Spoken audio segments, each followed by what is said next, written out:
Presentation. Today we are covering Kyoto, Japan, also known as Hana no Miyoko, or City of Flowers, as it translates to in English. Today we will be covering several different aspects of it, starting with the intro slide. So why did I choose Kyoto?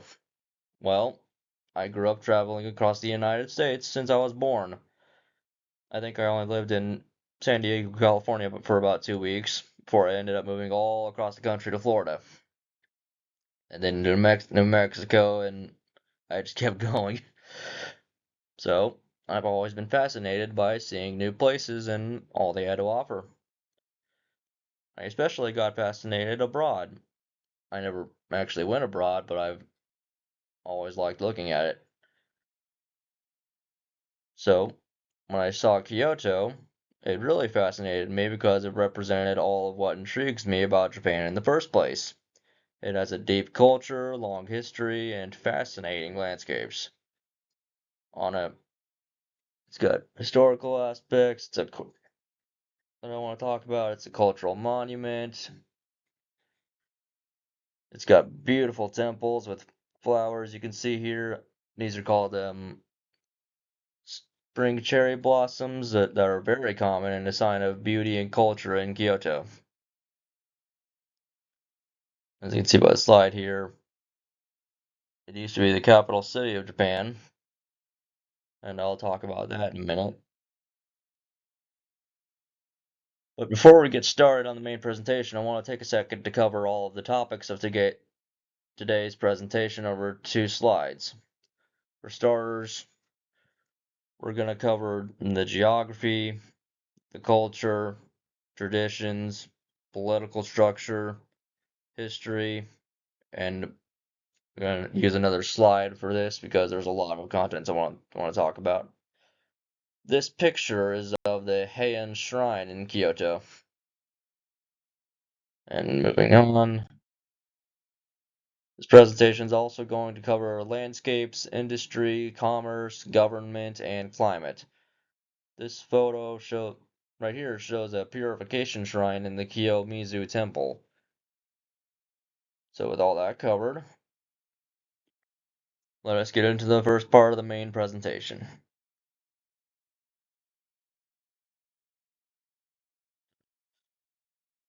In terms of geographical features, Kyoto is home to Mount Hei and Yama.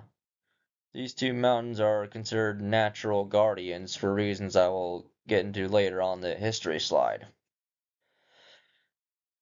The city is held together into a saucer of hills on 3 sides opening to the southwest towards Osaka. This is also going to come into play later. The Kamo and Katsuri rivers were the original boundaries between the east and west. So the city didn't really want to expand westward because it was attracted to the eastern hills until after the end of World War II.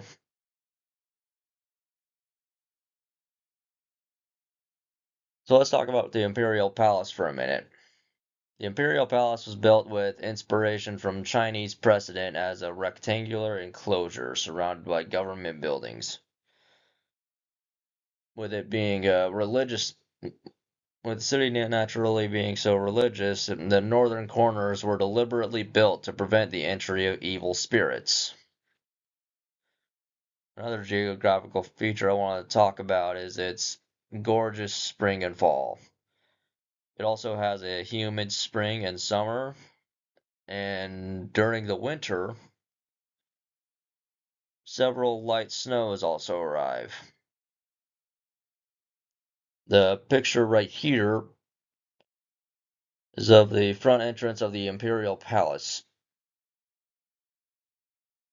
I tried to find a really good picture, and this is the best one I could find.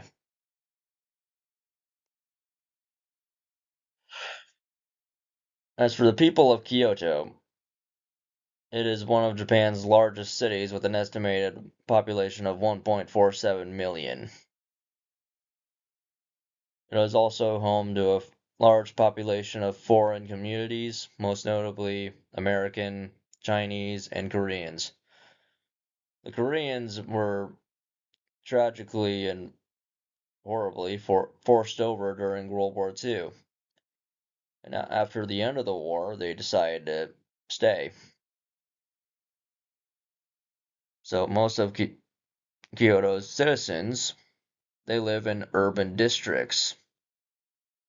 The city itself has struggled to incorporate a segregated outcast minority group called the Blue Common. Nowadays, they don't face as much issues with legality because back then they were horribly segregated. Not like the black community was in the 1960s with, and the movement with Martin Luther King Jr. and all that.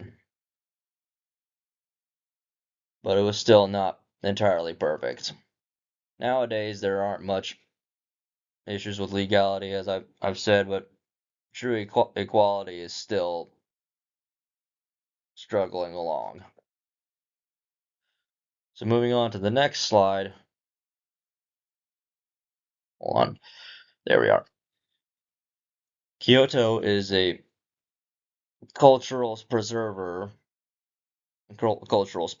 preserver through its numerous cultural institutions.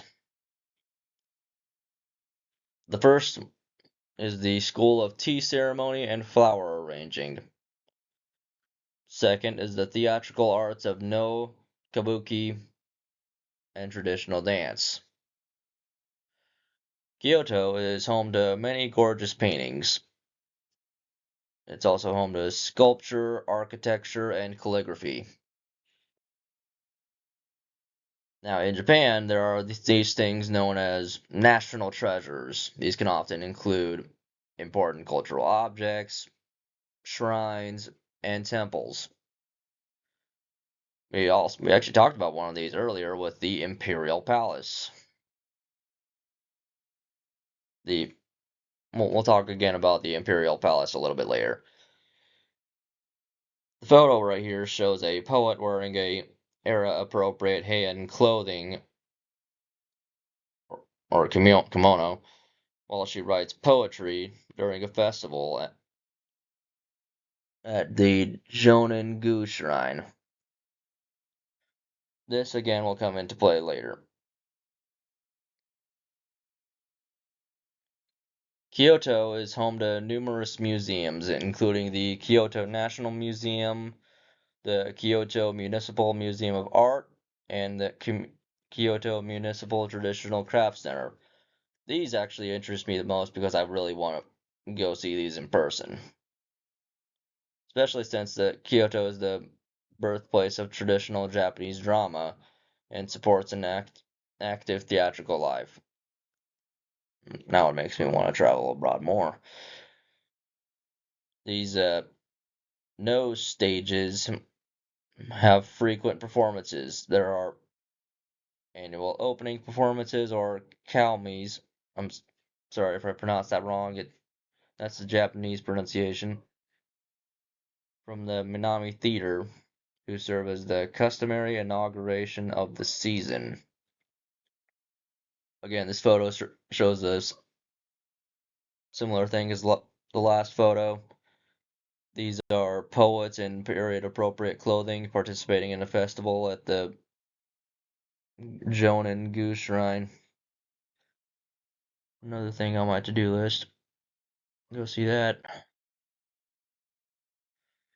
Kyoto, another thing about its cultural and traditions, it was designated as the capital of Japan in 794 and lasted until the Meiji Restoration in 1868, when it was officially moved to Tokyo.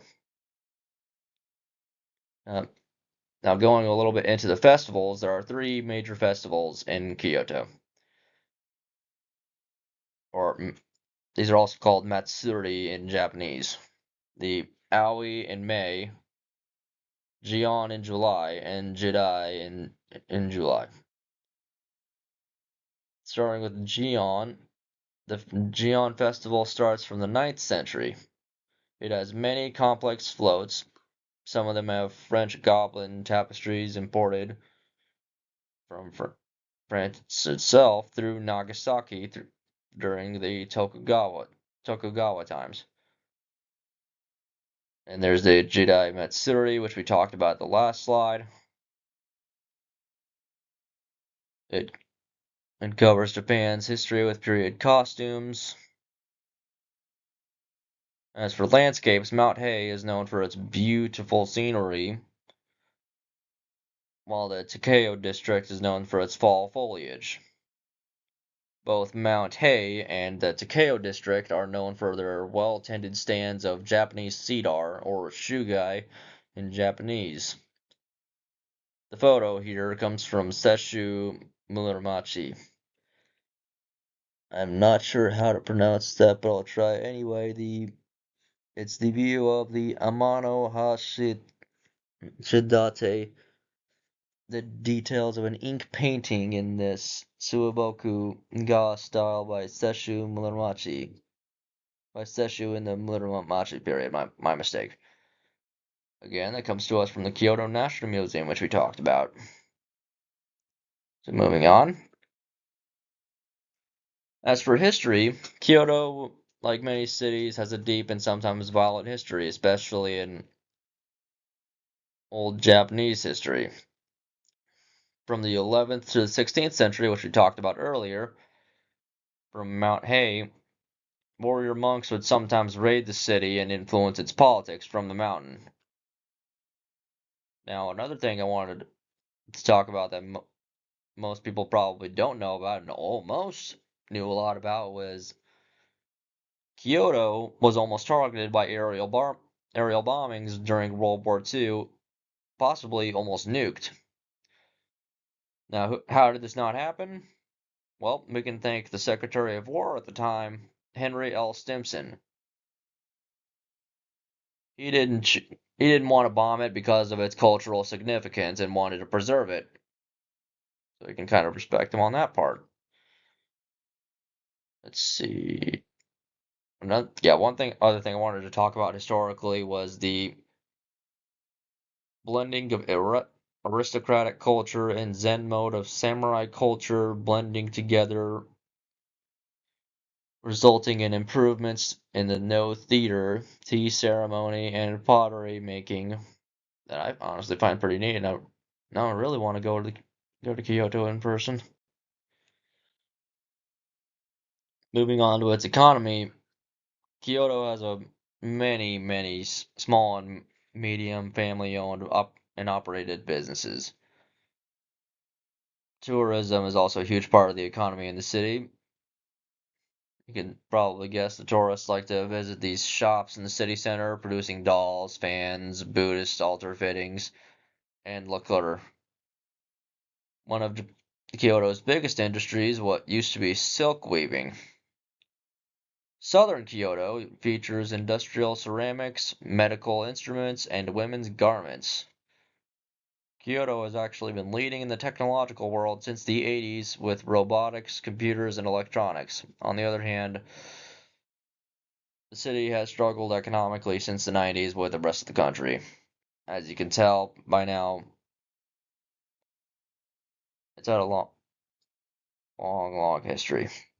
The photo is from the Takashi Maya department store in Kyoto. I thought that would fit the slide. When we talk about its political structure and transportation, Kyoto is part of a prefecture extending to the Sea of Japan under the administration of an elected governor. The city itself, however, is administered by an elected mayor and city council. Kyoto is actually home to most of Japan's east-west traffic, so that means they rely on speedy bullet trains to serve as a reliable transportation method, especially for travel between cities, since Kyoto is linked to Osaka and Nagoya by using the Meishin Expressway. All right. I believe that wraps it all up. So let's go into the conclusion. With that being said, I want to say that Kyoto is a truly wonderful city with a complex history. It's a major technological center. It's a manufacturing center, a tourist hub, a cultural marvel. It started out as the original capital of Japan. It was the beginning of Japanese Buddhism, hence why it managed to grow into such a massively important city in Japan with its technological lead, manufacturing, and being a religious leader. During this presentation, we have covered, let's see, Kyoto's geographical features, its people, culture, traditions, history, economy, commerce, political structure, and transportation, and some other things. Hopefully, this presentation extends your admiration for the combination of qualities in Kyoto, from beauty to knowledge or its historical record, depending on what interests you the most about the city. Personally, I find all of it interesting, and that's why I hope one day I hope to get to visit the city in person and experience all of it for myself. And I hope that one day you get the chance as well. Thank you for watching, and I hope you have a great morning, day, or afternoon, depending on when you watch this. Now, before we go, here's the sources I used. As you can tell, it was really easy finding sources. So with that, thank you very much for watching, and goodbye.